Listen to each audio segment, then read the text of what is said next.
Hello and welcome to this week's Real Life Real Kitchen podcast. I have decided to put up a fantastic little chat I had with parenting coach Vanessa Coultas on Zoom before this podcast even began. Vanessa is also a podcast host on the Coffee and Courage podcast. All details are below in the show notes, so you can keep in touch with Vanessa. And the main topic of this conversation was all about loneliness in motherhood, which is something that afflicts so many mothers today at all stages of motherhood, be it postpartum, be it children going to school, women starting work. So Vanessa and I have a big old chat about this particular modern affliction and put forward some solutions.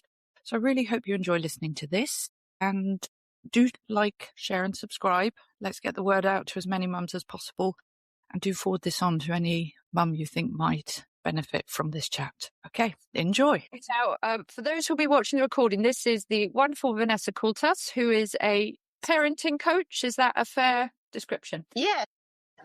Parenting coach who normally lives in New Zealand, but has come back briefly to the land of her birth. And you feel like I'm really hot. Yeah, it's beautiful. It's beautiful. I was just starting off and talking about kind of the epidemic of loneliness amongst mums, particularly when they've just had their first baby. So I'm sort of starting off on that, and come in with your thoughts and things, because my observation in a lot of Facebook groups and also conversations you just have out and about is that so many of these mums are lonely. And my theory is, as women, we work on relationships and community. And when we're at work, that's where our energies happen. But then when you have a baby, you leave work, everybody continues with the 9 to 5, and then you are with the baby on your own, going crackers, often without the family around. And I think a lot of women feel it's their fault. I think there's actually an interesting kind of guilt that comes with it without realizing that they didn't have the framework to begin with. What are your thoughts on that? Yeah, it's it's a really good topic, actually. I'm so glad that I this was the week that I could come. Yeah. Wrote an article on loneliness many years ago because I suffered.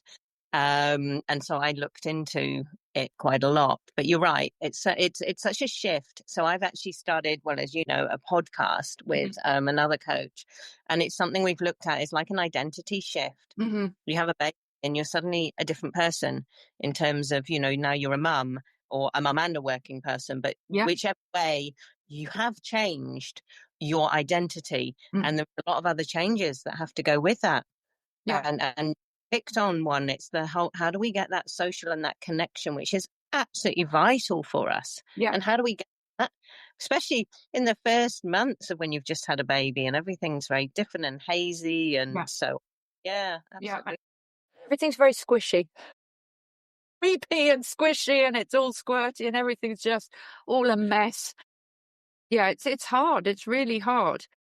I actually had a real struggle when I had my daughter. She was 2.5. We moved to Australia, and I had a real period of loneliness there.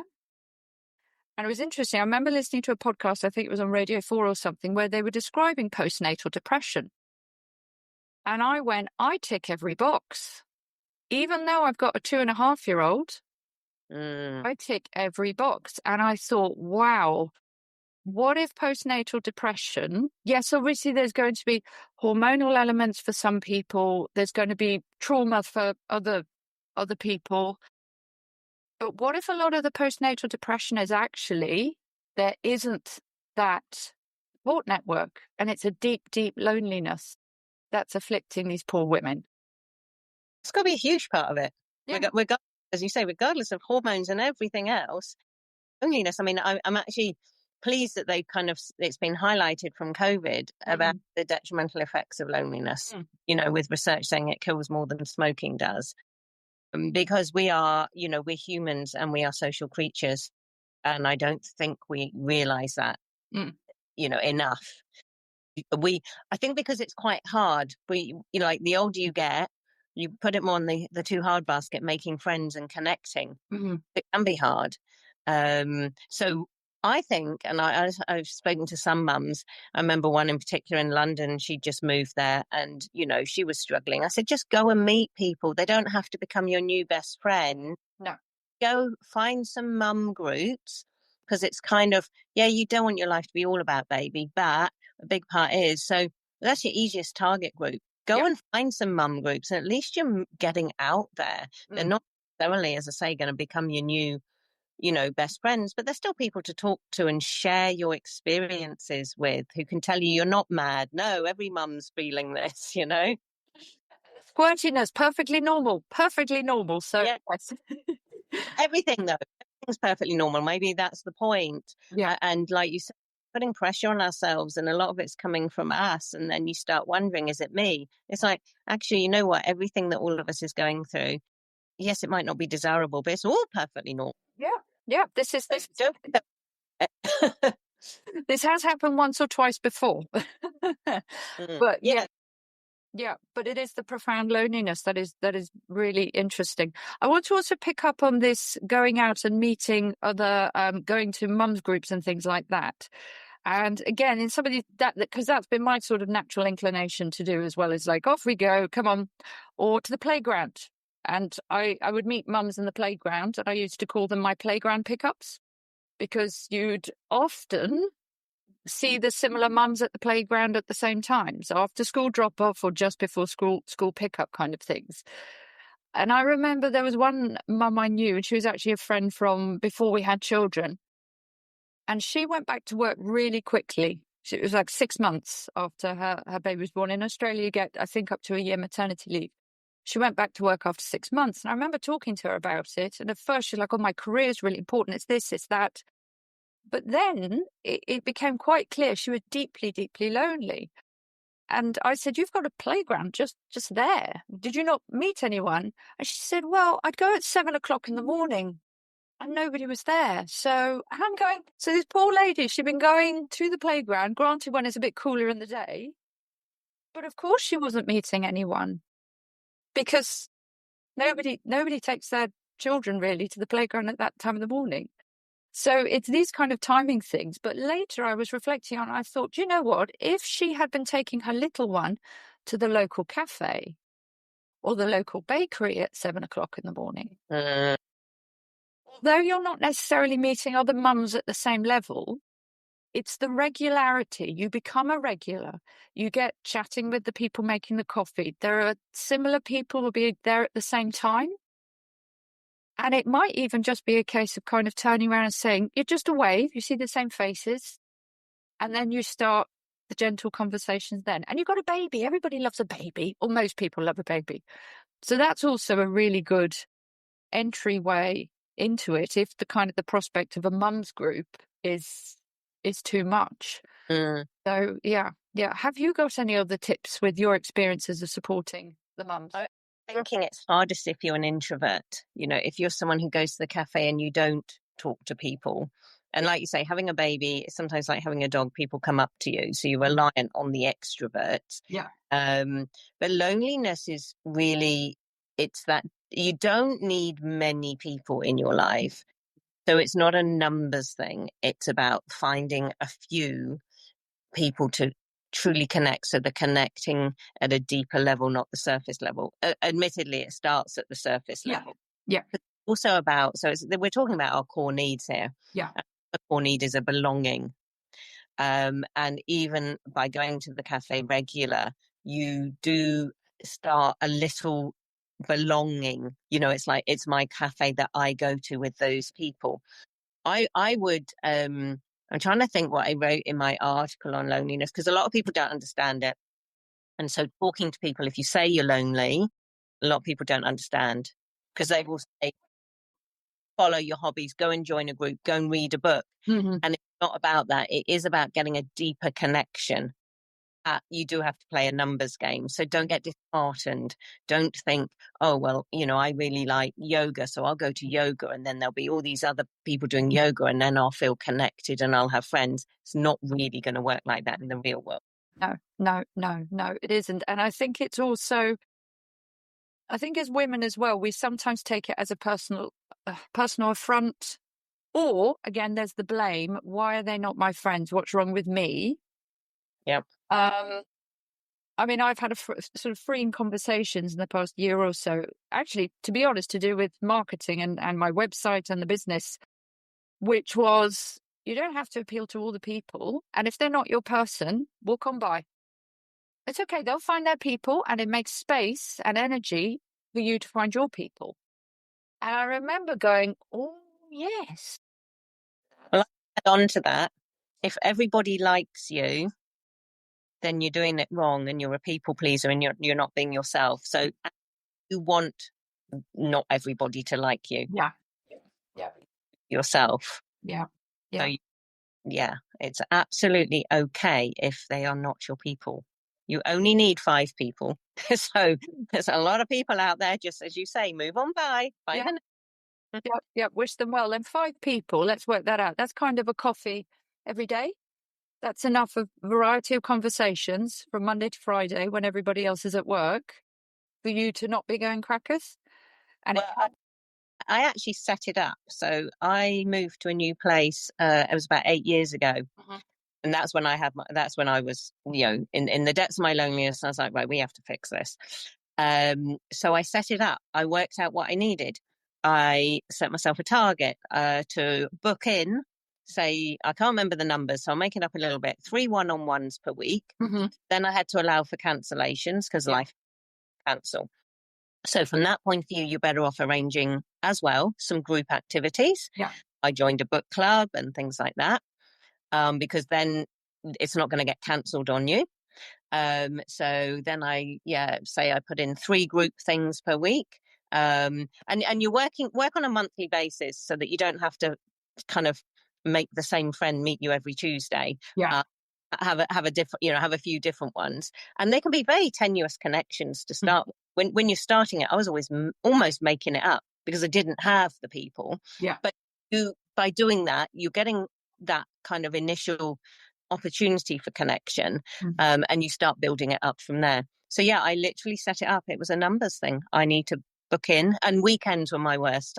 Being a single parent, everybody disappeared at the weekend, so I literally had to plan my weekends and put things in. I know to do now, but back then I literally had to make sure I was arranging things for myself at the weekends. And was that because you're a widow? That's correct, isn't it? Yeah. So with your weekend and then with the move, was that with the children as well? I still had 2 children, yes. When you've got younger children, you are coming across parents because, you start going to, play groups and school thing. When your children are getting a little bit older and they're more independent, or you just drop them at school because they don't need you to go in, that's when things start to shift because you're not actually accidentally speaking to other mums, so you're less likely to just happen upon them. So you have got to, it's like you've got to put yourself out there. I say it's quite for introverts. So all empathy for any introverts out there who are struggling. It's no, this is a perfect conversation because I actually had a text from a friend saying I'm really interested in the loneliness topic. She couldn't make it today, but I was reflecting, going, she's at a stage where her kids are a little bit older. And I thought, okay, so this is interesting. We do need to be talking about the loneliness of the mums with the older kids. And it makes me think a bit like, if you're looking for a fella, you're like, it's time. I'm going to see if I can find a fella, someone suitable.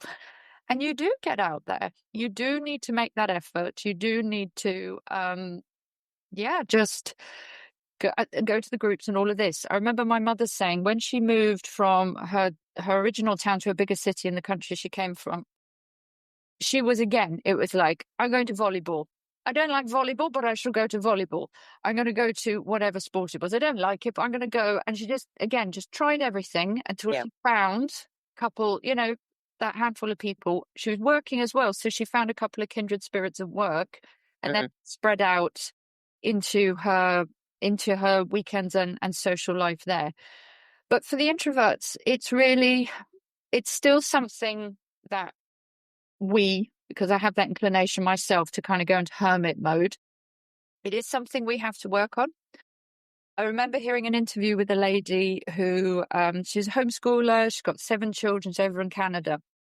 And she was talking about, you have these medieval temperaments. So the choleric, which is kind of strong, opinionated, the phlegmatic, where they're literally in the moment, not much thinking, much reflection. So actually quite a beautiful state to be in.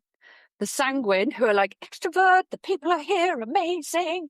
And then you've got the melancholic, who's just like, nobody talk to me, I'm hiding in my hermitage. And people can be mixtures of all sorts. And she reflected on the fact that her natural inclination is this sanguine and phlegmatic. So again, in the moment, joyfully in the moment, with the people, loves the energy. But she realized that in terms of, she's a Catholic lady, in terms of her kind of prayer life and spiritual discipline, although she was really drawn to all the kind of hoopla hallelujah, she actually really needed to work hard on the contemplative side of herself. She knew that that was a gap, and it would be hard, but that was something she needed to do in order to reap greater spiritual rewards and personality, discipline, growth. And again, that's always stuck with me. And coming back to the introverts, sometimes you just got to get out there. Maybe you're hanging out the library instead of the cafe. But still, you might be chatting with the librarians. You might be chatting with the people who like books. But yeah, it's hard. It is a case of still getting out there. So a little bit of get out of your comfort zone. And there was something I wanted to bring up. What did you say? Something you just mentioned that I wanted to... No, I've lost that for the minute. It'll come. It'll come. Yeah, there was something I was going to say. Yeah. If you've enjoyed this episode, don't forget to join the weekly-ish Kitchen Correspondence, which is my little newsletter that I put together with weekly tips, encouragements, updates on the blog, podcast episodes, all the things. So please sign up below, details in the show notes. What do you think? Because I'm thinking of these women who actually are because sometimes you have the emotional capacity to do that, to push yourself. And other times there is a fragility that means you really would struggle or you can't quite face it. Have you got any thoughts on what to do in those situations? Yeah, I know, that's what I was going to say. So that going into hermit mode. Yeah. I have a friend who definitely does that. So if she stops responding to me, leave her. Yeah. I'm a real pain. But that's because I know and she knows.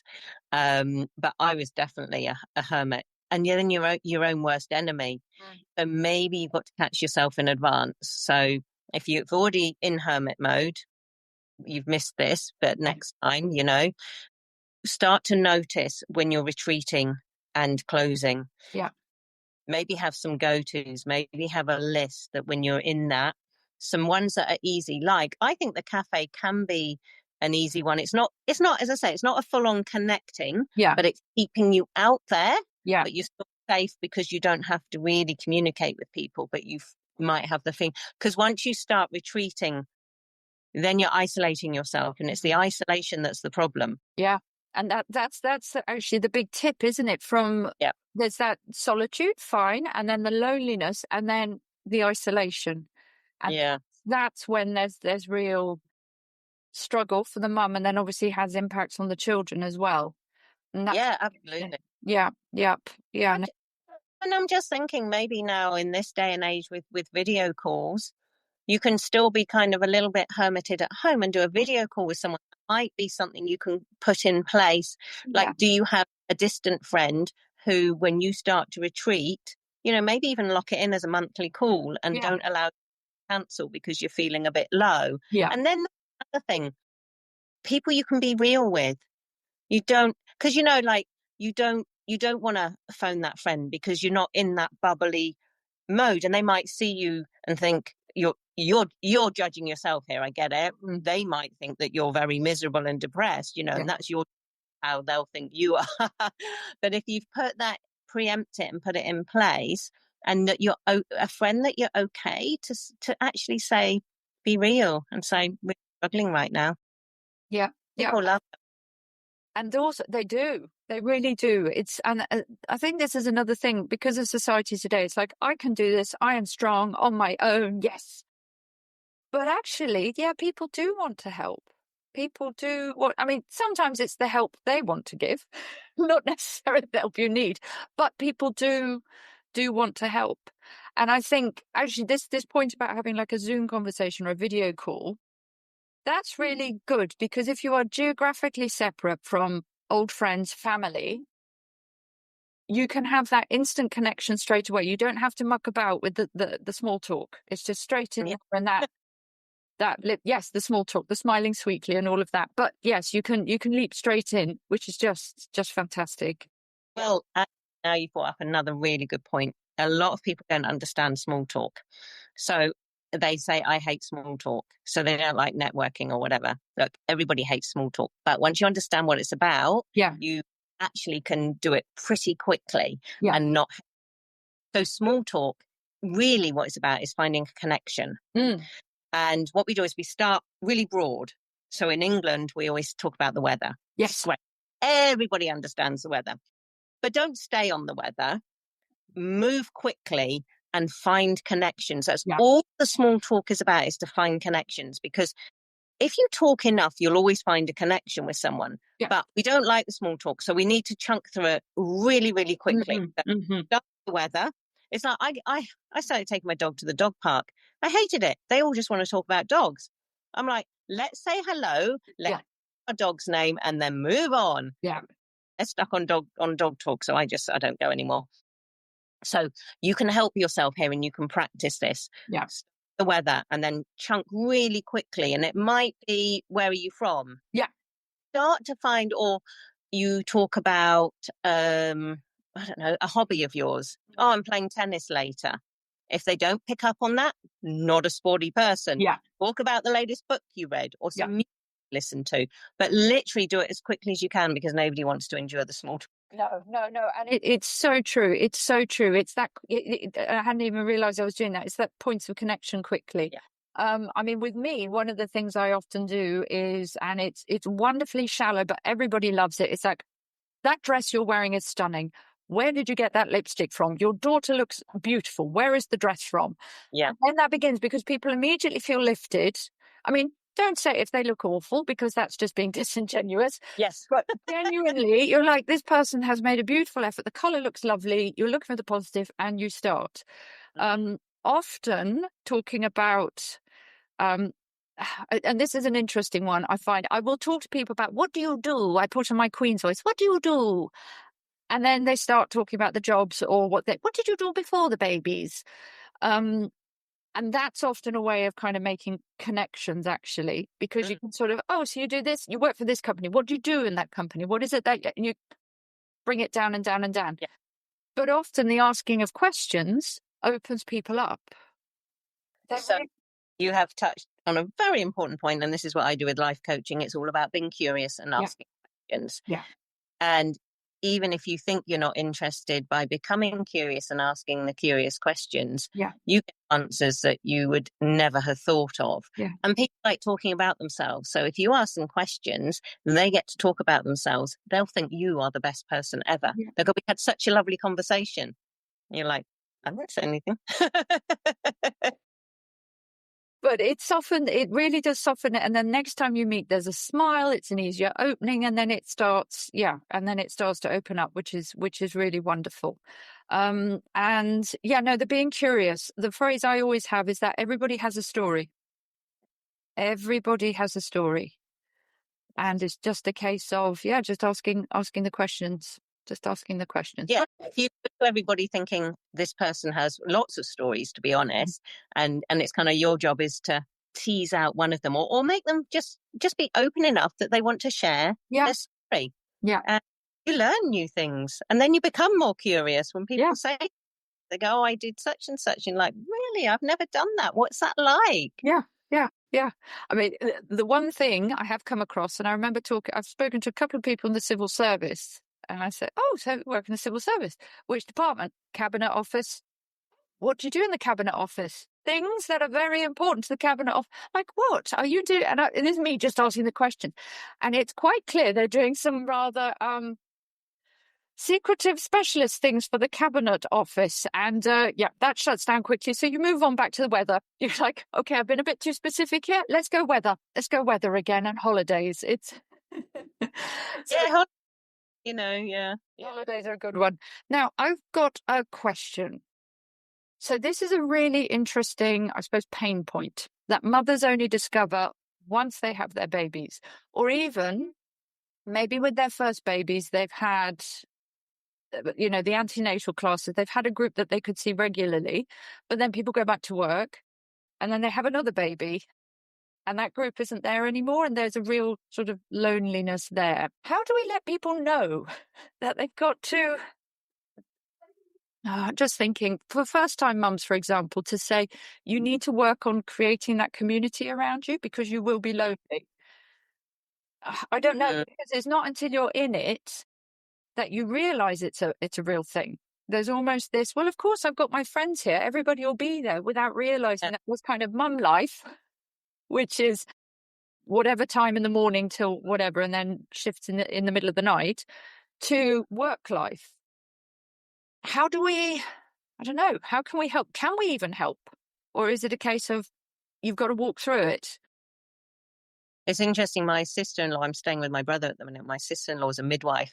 I might just chat later and say, what do you do to help mums prepare for that? Because they will have an easier journey if they've got that community around them. But I think the understanding that life is fluid and life changes helps us, because if we've got mindset even that, I've got my group, or I know I need a group, and then they start to move on, because that's life. And so by being aware of it, you can start to see it. And again, it's about preempting, really, because things are harder once you're in it. So if you notice one friend starts, one of the groups starts talking about going back to work, this is your clue. I need to start pulling in and making other friends. Well, I've still got that lovely community of support. But it's just about awareness, isn't it? Yeah. Is this part of what you do when you're a midwife? Are you helping the mum, or is it just focusing more on the baby? Yeah, that would be a really interesting question, because I know I've spoken to a couple of midwives in the past, particularly when it came to third, fourth and fifth baby. And you can be a bit more sort of honest and frank, and they have opinions and observations from life experience and what they've seen. But it's rare that they feel they can share it with, they could prepare and talk to these mums. It's a really, we've kind of lost that, not quite the village elder, but that sort of matriarch figure. No, we have. Our communities are very, very different these days. And it's kind of a sad thing, and obviously lots of ways, that we've lost the village community.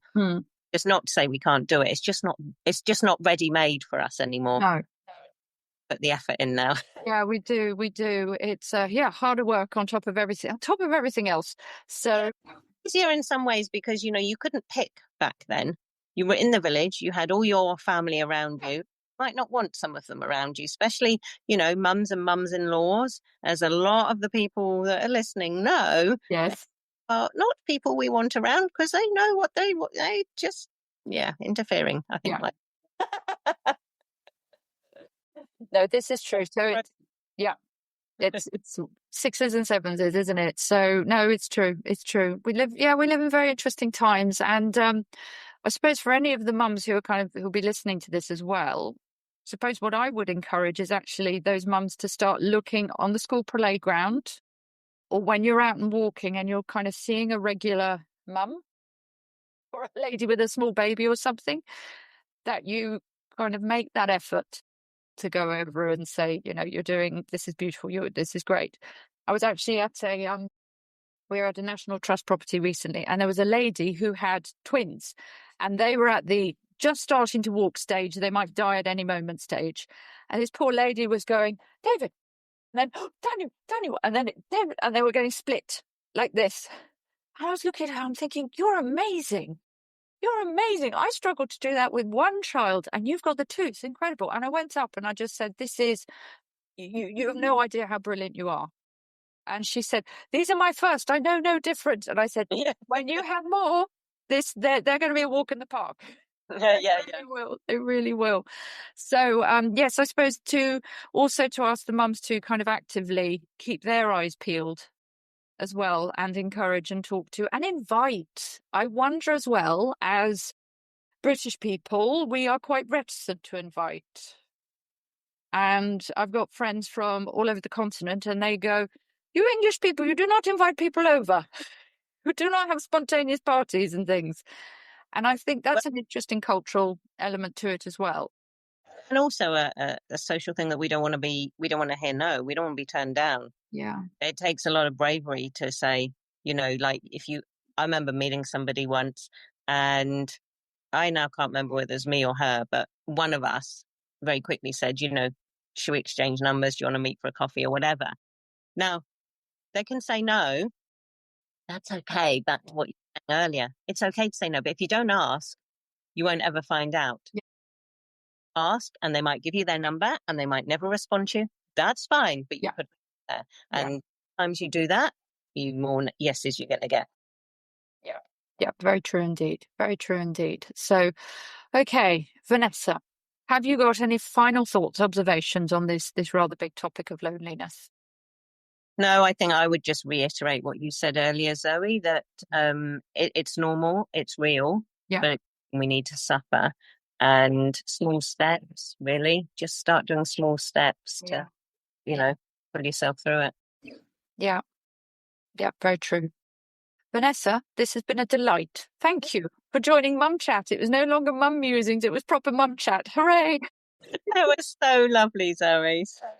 Thank you, an absolute joy. And thank you to Mr. Zuckerberg for creating Facebook. Otherwise, we would never have met.